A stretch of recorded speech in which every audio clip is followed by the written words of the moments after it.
The reason why UMBC's biotech program is so unique is it prepares you for the business aspect of things. Let's say you're in the science side of things, but you want to go over to the quality assurance. You don't really know about quality assurance. This program helps you build that understanding of the regulation and understanding of what the current trends are.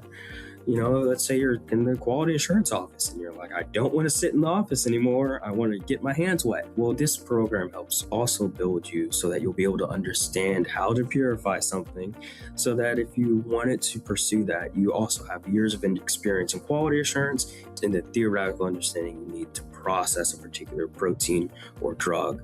Things. It also teaches you about medical devices too. It prepares you to understand what that field, what that industry looks like. This program helps broaden your scope and give you a deep understanding of what you're actually doing.